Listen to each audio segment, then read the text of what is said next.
Xbox on. Game on, baby! Wow!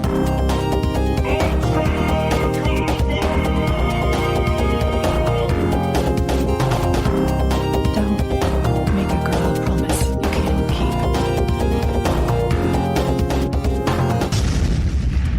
Let's do this. Hello everyone and welcome to Xbox One Party Chat Podcast. It's the official podcast of the Xbox One Subreddit. I am your host, Ross Miller, and I'm joined by everyone's favourite uncle. It's Clay Parker. Just sounds weird, man. Uncle Clay Parker. Uncle Parker? Uncle Parker? Something like that. Yeah. Unky P. Yeah. Unky P. That can be your name. Dear God. And a lord and savoury snack. Jesus Christ himself. Rhys. Hey. Is that it? Just a hey? That's how we say hello up here. Hey, dude. Hey. How do you say hello in Finnish? There's a few different ways. You can say hey. Alright, You can say moi. I wish I never asked.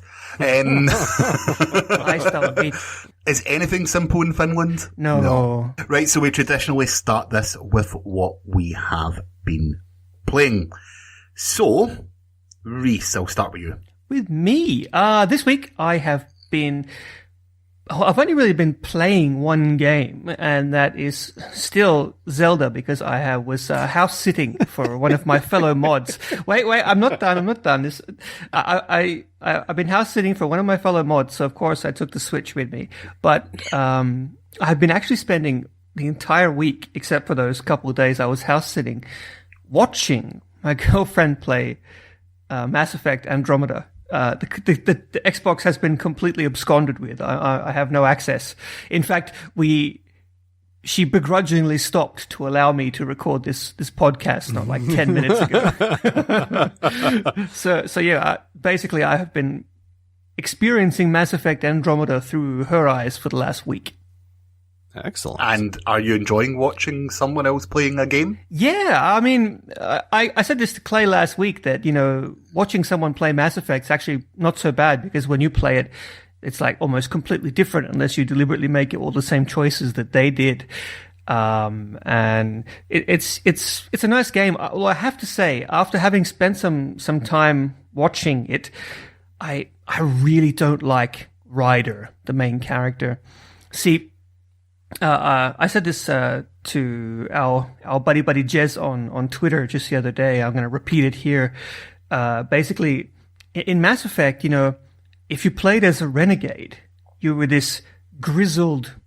Well, no matter what happened, Shepard was like a grizzled military veteran, who everyone snapped to and saluted. Yes, Commander. It was very, very, very military and in style. And Mass Effect Andromeda is in no way military, and I can deal with that. But I really liked playing as this renegade. Like, basically you were like Space Dirty Harry, you were a badass who took no crap, and, everyone did what you said, and you're the universe's Dirty Harry. And in this game, you only have one play style. Like, Ryder only has one defined personality, and he is a smart-ass little kid. He's sarcastic, and he always, or she always cracks jokes, and it's like a Nathan Drake wannabe. Like 21-year-old douchebag, and it's just like, dude, can you take this seriously for just 1 second? He really gets under my skin, but the other companions are okay. I really like Drac, the Krogan. He's really fun. Well, I'm glad you're enjoying watching someone playing a game at least. It will be nice when I eventually get around to playing it myself in a year or two, I think. Well, I've actually played it. You have? I've been playing it this week. Oh, let's hear it. Only the 10-hour trial. I haven't put my hand in my pocket yet. Okay? So, I'm quite enjoying it. I'm going to put my hands up and say I'm quite enjoying it. There is a very, very good scene at the start of the game where you're falling. That's all I'm going to say. Yeah. And I thought that was absolutely amazing. I tried to get my wife to get into it because I thought she'll really, really like this. And her words that she said is that she doesn't like games where you have to select what they're saying. Oh. It's like, better not try any Telltale games with her then. Yeah. Choices are bad, in her opinion. Then. She just wants a linear, get to the start to finish story. That's what she wants. Has she seen Quantum Break? Yeah, she's finished Quantum Break. Oh, okay. Well, yeah, did she like that then? Like that kind of Yeah, game? she liked that. Yeah, okay. She did like that. Now I'm on there the was same only a page. couple of decisions on that. So, Yeah. well, And even then, you couldn't wasn't choose all. what they said. Exactly. But no, what I've played of it so far, I told you I would try it. I'm quite enjoying it. I'll get more into this than I have any other Mass Effect game. And when it comes down in price, I think I'm going to buy it. Well, Nice. yeah, it's good. I'm glad you think that way. And I think it's because the combat is the best it's ever been. Because I have actually played Really the game good. for a few hours myself, like way back when it first came out. And it plays a lot like Gears, except really mobile. It plays really well. The combat in the previous games was clunky as hell. Yeah, probably going back and trying Mass Effect 1 wasn't a good idea. But also this week, I've revisited the Long Dark. Oh, how is that coming along? Fine, still no story mode. Hinterland, give us a story mode. But the game itself is sound. There's lots of exploration. There's lots of ways that you can die in the game, be it cold or hunger or dehydration or a bear gets you. But they've added in a sort of challenges mode. So there's one where you're under a really, really big storm and you have to make it to the top of a mountain. Okay. And there's another one where you've been like absolutely savaged by a bear and you're injured and the bear's hunting you and you have to get away from it to a cabin. That sounds horrifying. And it really is. I can't make it more than about 10 minutes in the bear one, but it's really, really got me interested in that game again. It's a nice looking world. It's a very, very good looking world. The mechanics are all sound. I just want that story mode to draw me in because the sandbox is a little bit boring now. Uh-huh. Ross, is that still in preview? The preview program? Yeah. It's been been in in the preview preview program since like day 2 one. years. Yeah, it was one of the first ones. But Ross, did you have a chance to check out Pit People? I have been playing Pit People and I listened to your interview last week. I've enjoyed what I've played of it so far. Again, I tried to get my wife in it and it's not her type of game, if I'm perfectly honest with you. But it's pretty accessible for a turn-based game. Yeah, but there's still yeah. plenty of I've depth been really in there enjoying as it. well. There's like, it's not hidden. Like it's there if you want the depth, but if you just Yeah. want to have a bit of fun, you can too. Well, I'm off work this week, so I plan to give it a good scene to. Is that what you Yeah. would say? Well, once you guys actually have a team put together, I'm going to whoop your ass in the pit. Be ready for that. Yeah. I know you are going to whip my ass in the pit, to be honest with you. Clay, what about you? Yeah, I jumped back into Rise, Son of Rome, now that it's So available excited to through- play that this week. I Games can't with Gold. wait. I downloaded it today. Oh boy. So it's what's been great is seeing a flurry of people on the sub posting how great the game is and how much they're enjoying it. It is it's a really, really great fun. I mean, it's got to be one of the best looking Xbox One games, and it was one of the launch titles. I don't know, it's brutal. I think it does get a little bit repetitive, but not in a way that I've ever gotten sick of it.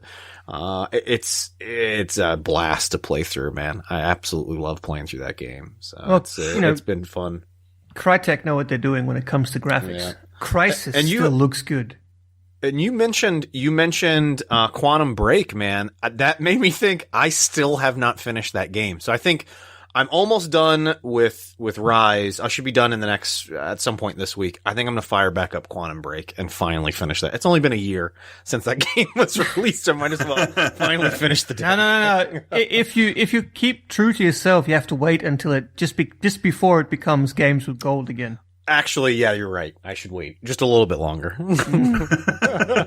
Actually, if you want me to be perfectly honest, I haven't finished Quantum Break, but my wife has. Oh, well. I don't know if that says something. I watched her finish the game. Yeah, well, I mean, But- that happens a lot when you've got two people in the same household who play games. Like, Yeah. quite often, like, for example, I played through Alien Isolation, and my girlfriend watched and just, basically told me what to do and told me how rubbish I was whenever I died. And sometimes she plays through a game as well, and I just watch her do it, like, now with Mass Effect. So it's not so uncommon. I think that's actually a really cool thing about video games is you can participate, without actually playing. Yeah, no, I get what you mean. There's been a few games, like Isolation was one that I'd done that as well. The Evil Within, we were both involved in that and played through it, sort of passing the controller. I quite like that in a game. I bought the Resident Evil pack last week, Okay. which had a bunch of them. I know there's some co-op in that, so I think we're going to sit down and play through that as well this week. Don't bother with the Revelations and Revelations. I've played Revelations. Oh, you poor. I've actually poor finished man. that. Really? Well, so I got the good deal on that because if anyone hasn't played Resident Evil Revelations 2, one of the co-op characters is a little girl who walks about with a torch And can- picking up bricks. Yeah, you can just hurl bricks. Yeah, that's it. That's all she can do. Yeah, well, I played that with my girlfriend. The very first character, when you first start playing the game, is one person's like, the normal Resident Evil character with the gun and stuff. And all she has is a torch. She can't even throw bricks. She has a torch. And that's all she does. She shines the torch. She walks around and just illuminates things for you. And that's their job.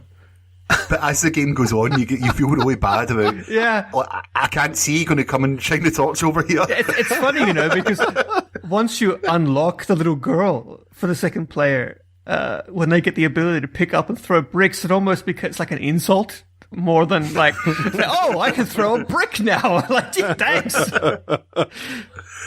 I actually quite enjoyed Revelations 2, if I'm honest with you. Well, My wife never. If you were the first player, I can maybe understand that. So anyway, will we find out what's been happening in the subreddit this week? We probably should. You're listening to Xbox One Party Chat Podcast. This week in the subreddit. So Rhys, why don't you start us with the first story?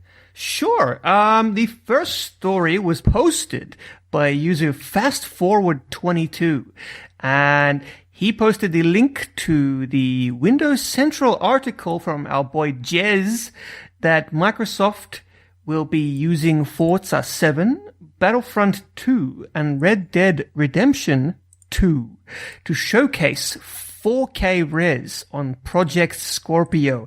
And this is like, he's been really spitting out these Scorpio rumors lately, and it seems that he has rather cheekily undercut what was supposed to be a Eurogamer exclusive on Monday, but he somehow undercut them and released it before they could release their exclusive. So what do you guys think about using those as like the showpieces for this new 4K on the Scorpio? Heck yeah. I think Good that answer. makes perfect sense. That's a good answer. Yeah. Okay. Rumors. Better question. What kind of games do you guys think would look amazing in 4K? And don't say every game, because that's just being cheap. Like, for example, the games that are currently out. What would you like to see given a 4K touch-up? And do you even own a 4K goodness. TV? Oh my I do. goodness. You do? You have a 4K TV? Yeah. You do? Yeah. What kind? Sony. Oh, I see how it is. No, they make good televisions. They do make good televisions. Samsung is better. At the moment, I don't even have an Xbox One S, so I'm not even getting any full benefit out of it. Oh, Well, you're lying in wait then. You're ready. I'm you're ready lying to in go. wait. So, Yeah. I take it you don't, Clay. No, I was going to pick up one. I picked up the Xbox One S when it first launched, and almost immediately after was looking at the 4K HDR TVs. I was looking at a smaller one, like a 40-inch or a 50-inch for just another setup, a gaming setup, and I never ended up jumping on one. Even after the holidays, there were a ton of sales going on. Now I'm really looking at a much more expensive, much larger TV that I think I'm going to start saving for in preparation for the Scorpio, a nice OLED 60 or 65 inch TV, which will be very Wow. we're coming over your house. Yeah. I mean, I bought an LED TV, 1080p standard sort of thing, maybe a decade ago, and it's still going strong. It's a Sammy, and it's got thousands of hours under its belt and not a single dead pixel, if you can believe that. Excellent. I know, Well, right? Yeah, bot quality, lasting. Yeah. For me, the sports games. Sports games. Like FIFA. Yeah, so FIFA, Madden, NBA 2K, Rocket even League. WWE 2K, Rocket League. Like, well, I just, you tend to find that the EA big title sports games have amazing graphics anyway. And just adding so that you could see the crowd and, and even higher resolution. And yeah, I just think that would increase the immersion somewhat.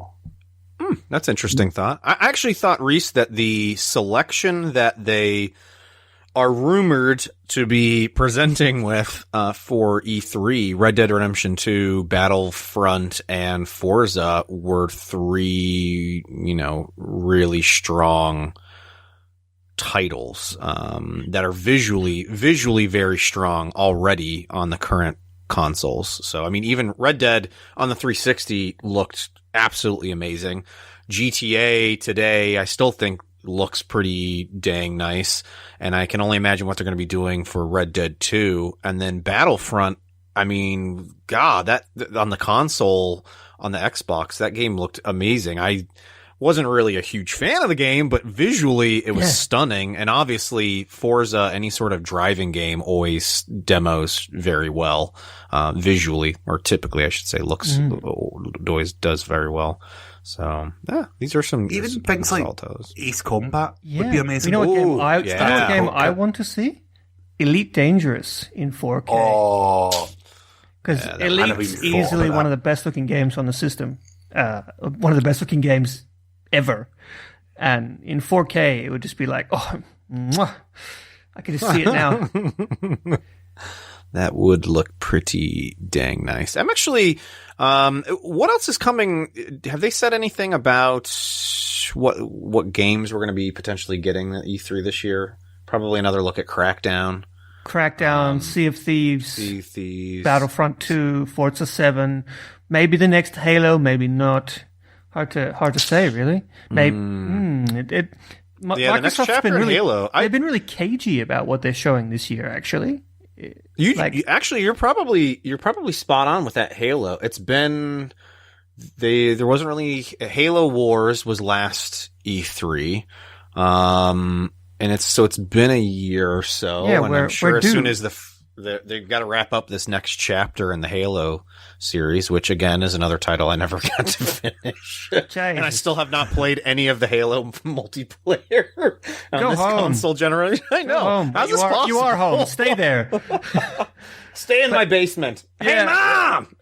Give me some chocolate milk. But boys, before we move on to the next topic, I can basically feel Ross starting to reach for the microphone here. Quick question: what kind of gamer are you when it comes to this Scorpio, this PS4 Pro sort of upgrade in the next system? Basically, where a lot of games are giving us the option to have 4K graphics with 30 FPS, 60 frames per second locked, or like ultra textures and effects and still it's like lower resolution, lower frame rate. What do you guys think looks better? Are you locked frame rate kind of guys? Are you high resolution kind of guys? Or do you want all the graphics and particle effects and stuff like that? Ooh.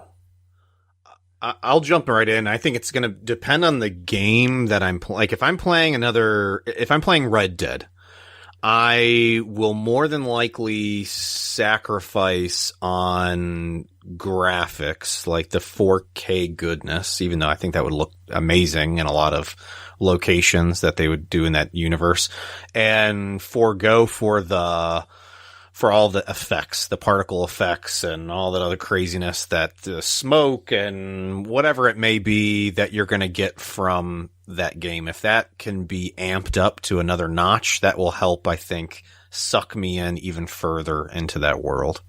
Mm-hmm. I'm basically the same. I think I'm about there as well. I'm not a huge FPS type guy that I need. that smoothness for the quick motion. I don't. For me, it's and I'm also half blind. yeah. Well, So us old men. No. But for me, racing games, 60 FPS, please, or at least locked at 30. But 60 is really good for racing games, and fighting games must be 60 because you need the responsiveness. But other than that, I don't really mind. I've never had a problem with Halo being 30 FPS or Gears being 30 FPS or anything like that. Maybe I'm weird. No, I don't mind. I think it might be an age thing as could well. be. Like, I think I hear a lot of younger people shouting, in their early 20s about all this, and it was a big debate in the console wars. And I remember all the rest when of it. I used to try to play Unreal Tournament and Half-Life 1 on my piece of crap PC, and the FPS used to tank into the single digits, and I had to look at the floor.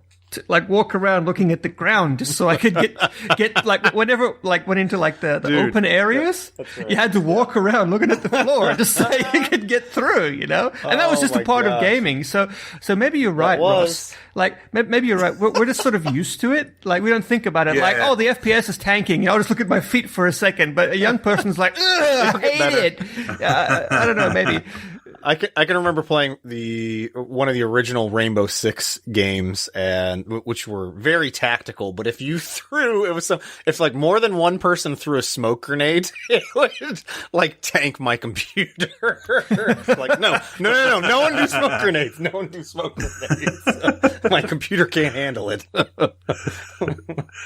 Right, Rhys, what else has been happening this week? Okay, so this is actually a major update, and I mean that literally. The new dashboard experience has rolled out to everybody. And this contains new features such as integrated beam streaming, a completely redesigned dashboard, no more Snap, the death of Snap mode, new ways to track achievements, many upgrades. There's a ton of stuff. And Copilot mode as well. And, we've been talking about this a lot because us three are all in the preview program, or the Insiders program, as it's called now. So Alpha Ring. Alpha Ring for life. And so this isn't new for us. But seeing as, this is new for the majority of people, we should definitely talk it again. By the way, the lucky user who won the Karma lottery was user King Grammy. But anyway, I had to mention that. So seeing as we've had this for a long time, we've had, a chance to come to grips with it. What are your favorite features about the new Dash? And do you have any tips that you've figured out for yourself and want to share for anyone who's just now converting? I don't know about tips. For me, I actually found it harder to use at the beginning. Yeah, me too. It definitely just because I wasn't used to it. It has such a learning curve, the way they've moved basically the entire functionality into the slide out menu. Okay, if I was to offer one tip, it would be make sure your pins are in order of what you use the most near the top. Because when you change over to the new bar with the pins being lowered down, it just means you've got less button presses to get to the things that you use more. You can just go to the pins with one button, right?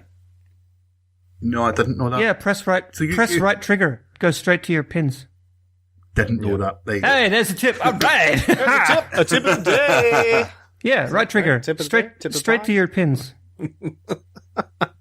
Yeah. Yeah. I would say, Rhys, the thing that I'm most enjoying, obviously, the whole menu thing, that's one of the biggest issues people were complaining about was the performance. And with the menu, that's obviously a huge factor there, is now greatly improved. But for me, my favorite thing, without a doubt, is the Beam integration service and how insanely easy it was to get that up and going. It's literally, I'm in a game. I'd like to start streaming. I'm streaming. Yeah, you just hit the there's button. No sign up. There's and no scroll down and hit the button, press down 4 times, hit A twice, and you're done. You're online. And you're in. It's kind of wild how well that's worked. And I've just had some great experiences with the streaming overall. I would say as far as a tip would go, with this update, I believe is the one that now you can, when you go into your games and apps section, you can view your games by Xbox One titles or 360 backwards compatible titles. And for me, I like to view my games that way because I know I'm either looking for a 360 title to play or I'm looking for an Xbox One game to play. So what else do you want to see come? You know, I've never really had a big problem with the dashboard. I think it's nice that we get all these new features, but I've never actually thought, I wish I could do this or that. In fact, if I had one option for something to appear on the dashboard, I would say give me back my gesture controls. I like those. Your gesture You're the control. only one. I know. Yeah. I was going to say, Rhys, how many of us are still there using our Kinects and our console? It was fun. It was so good to show. It was like a show off thing when friends and family come around. You can be like, "The future is now. Look, I can control my television." I'm still my favorite thing about the Xbox is having my Kinect set up so I can walk down the stairs and say Xbox on. It Yeah, automatically turn on. and not Cortana because she's crap. Yep. Actually, you know what? One thing that I would love to see come is the ability to filter my activity feed. You know what? That would be a good feature. Have you checked the subreddit today? Oh, I have not. Can you tell me about it? Because user Smeg. What Lovely a transition! What a twist! you M. Night Shyamalan them. No, but seriously, user Smeg posted a screenshot from the very latest build of the Insider program. The activity feed has been updated with preferences options. So everyone rejoice! You can now filter out those annoying teenagers appearing on your activity feed. Hooray! Thank goodness. Everyone I'm on quite the happy sub with that. should be very happy because Yes. literally there's a post, must be multiple times a day. How do I get rid of these annoying girls with the boobs hanging out on my activity feed? I don't know if that's what they sound like, but Well, that is something I'm sure that everyone is excited for, as you said, Clay. Absolutely. I'm actually excited for it as well. I'm actually really excited for the day when they let me choose favorites only. Oh my goodness. That is one of the options. That would be a great one. Is it there? Yeah, it's one of the options. Favourites No only, way. friends. Oh, it was there. I didn't see that. Yep, yep. Favourites only is one of the That's options. happening.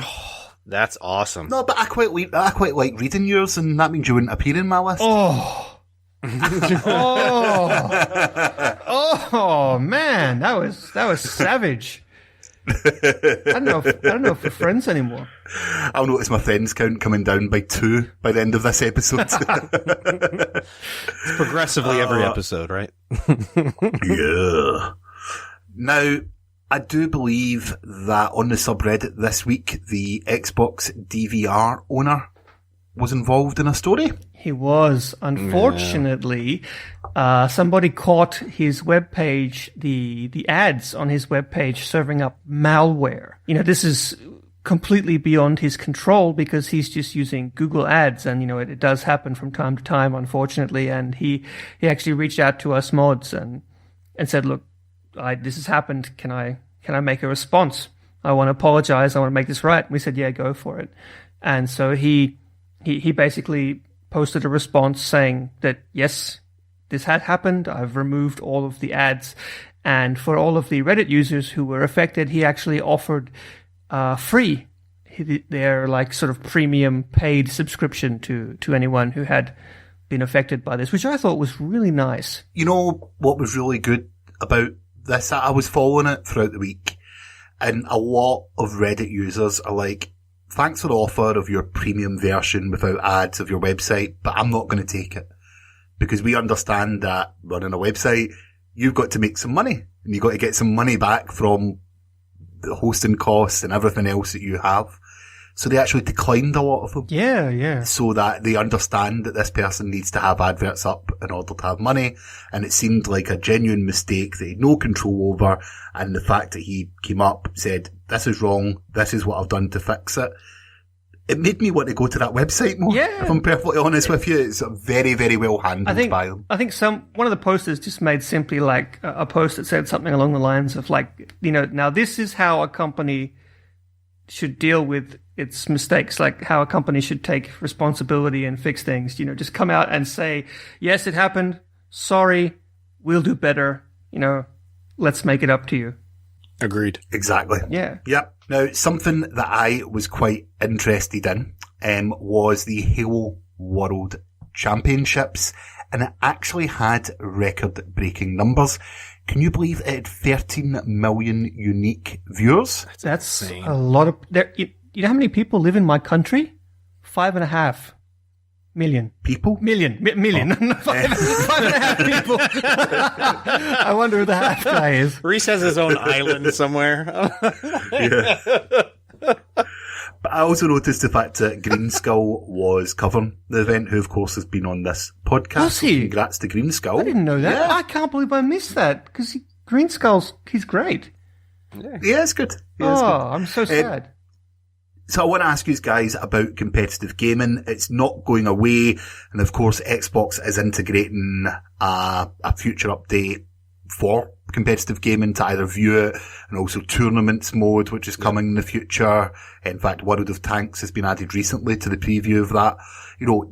What's your thoughts about competitive gaming? Is this something you would like to do yourself if you were good enough? And would you sit down and watch it? I do watch it. I have actually been to a cinema to watch the League of Legends World Championships, like maybe 5 years ago at one point.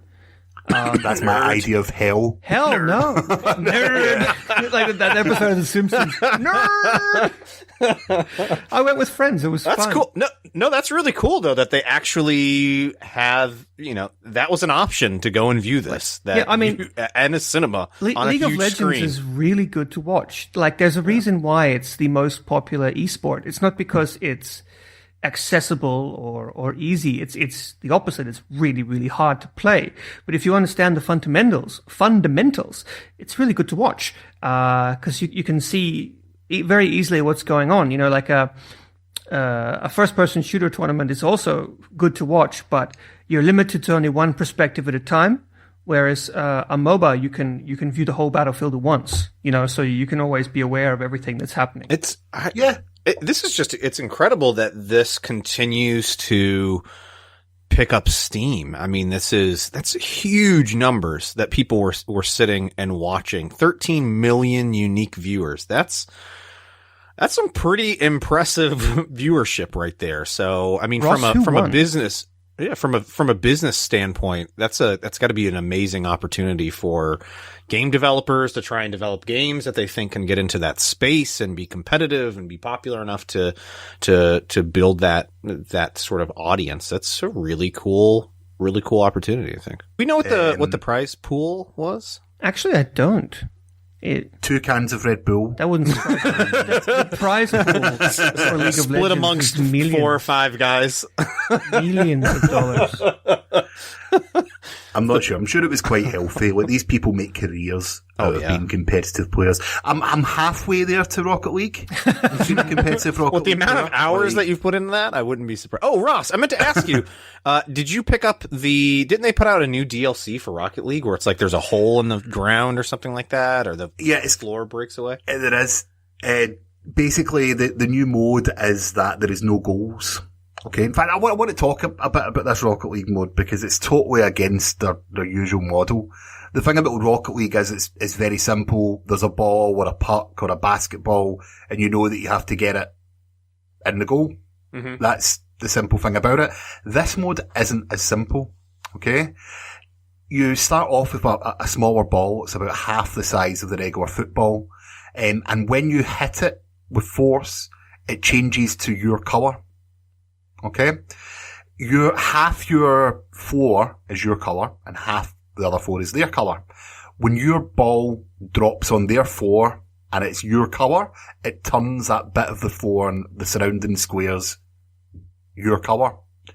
Now, when you hit it a second time, it then becomes a hole. At which point you can then knock the ball into the ground to score a goal. Okay. Now, I know I can hear you thinking about, that sounds a bit complicated. No. It's a really fun mode that entices a lot of people to fly because you're wanting to get downward momentum, so you're trying to be above the ball. It's like volleyball almost. Yeah, it is. That's the best way to play it. I described it as badminton, but volleyball was probably better. There's a lot of ball chasing goes about. So, you've got 3 or 4 people chasing after the ball because you can't really defend a certain area, if that makes sense. You don't have a goal to leave a goalie. It's a total change off the regular modes and I am enjoying it.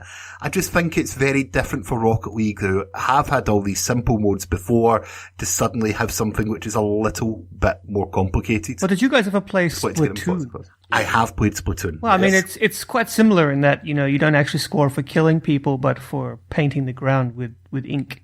And it's similar in a way, I suppose.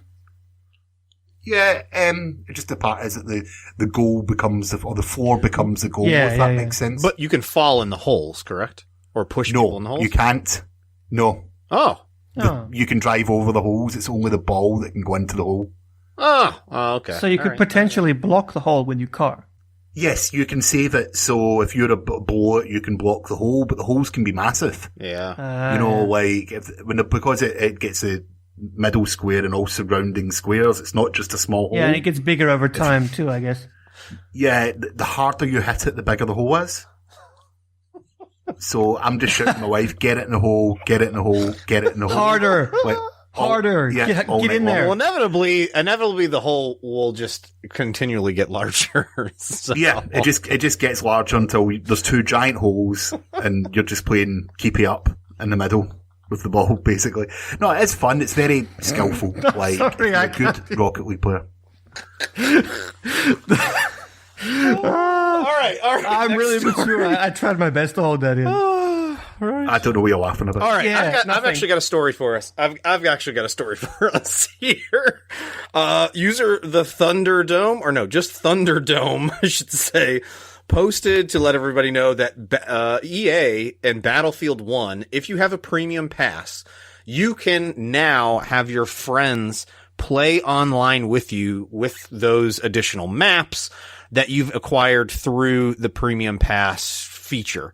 They do not have to have premium pass. Just one of your friends in the party has to have the premium pass. And I think that is a friggin' fantastic idea and a way to not segregate your gaming audience and their friends and allow them to continually play your game. This is a friggin' sweet idea, and honestly can't believe, at least I'm not aware of any other developer or publisher or whoever putting out a game and doing something similar to this. I thought it was an absolutely awesome idea. Yeah. Gears of War's quite similar. Oh, is it? If one person owns the deluxe version, they can start private games on the DLC maps, and any of their friends can join. Oh, that's cool. There's been a couple that do that, yeah. The one thing to remember about this is you won't gain EXP. So if you're the premium member and I join your map and play your game, I won't gain any EXP. Uh-huh. So there is a negative side to it. Now, to be fair, I'm playing on a DLC map, and what they've said is if I buy the DLC or the pack itself, that will all still be there and I'll all get credited it, because obviously they want people to buy their DLC, no one's going to argue with that. So, yes, when I'm playing with you, I'm not going to level up, I'm not going to unlock new things, I won't be able to spawn in as any DLC items as expected, with new units and anything like that. But ultimately, it's a great way for people to try out the DLC maps, see if they like them, and if they absolutely love them, they're going to go and buy them. Yeah, I think it's genius. Yeah, I think it's a great idea. It's a great idea. It's like a demo, but lets you have fun with your friends and tempts you to buy the game. But yeah, I genuinely do think that's an absolute genius idea, and that came from, user Thunderdome? It's a good name. The Thunderdome. 2 man enter, 1 man leave. I don't know what that is. What? What? Mad Max, man. It's Mad Max. No idea. You're pulling my leg. Yeah, no. It's Sunday after April Fools. He's just messing with us. Yeah. A couple of bits of housekeeping. first of all, Rhys, you were on another podcast this week. I was. You can hear me on the podcast from our neighbors over in our Nintendo. They have a little podcast called Hello Nintendo, which Clay has been on as well in the past. Isn't that right, sir? Indeed. They have a really nice podcast. Yes, they do. And they called me up completely randomly, and I basically took the phone call on a potato, and it was fun to join the boys and talk about Zelda without Ross breathing down my neck. So it's an Xbox podcast, and that's all you have talked about for 4 weeks. Sorry. And I will continue to talk about it until I beat that game in 4 years. I'm so close. You can start editing it out. Are you really? I'm ready to rid Hyrule of its Ganon problem. I'm ready. Oh, excellent. No. Keep going. Also, next week is episode 50.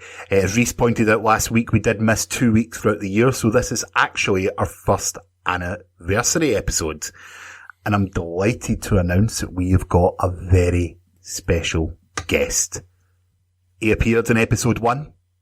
It's no other than Uncle Jessy. Yay! I mean, From a rest Major stop. Nelson. So the Major is going to be coming back next week for our birthday episode. We want to hear from you. So tweet us at PartyChatPod, leave us a message in the subreddit. You know, if you've got any favourite memories from the first year of the podcast, if there's any messages you want shouted out in the podcast, I might even do that. You never know, depending on what we do. But expect some other special guests. I might even sing. He might. In fact, if you guys want to say something for the birthday, feel free to record that and get in contact with us and send it over, and we may include it in the podcast, you know, as long as you're not like, you know, choking a chicken in the background or something. Whoa, that means something over here. And you'll never know if I knew that before I said it or not. But we'll join you next week for a 1 year anniversary, and for another week, Xbox Turn Off. You're listening to Xbox One Party Chat Podcast, the official podcast of the Xbox One subreddit. Let's do this. You know, whenever we do that, I just mentally hear the little jingle in my head, even though I can't hear it now. Oh, I want you to try something. What's that? 2 minutes. What? Oh, we're recording. I can edit this out. Don't worry. I'm freaking out. What was that noise? No, I was doing my best stamper. Oh. Anyway, Clay, why don't you start us with the first story?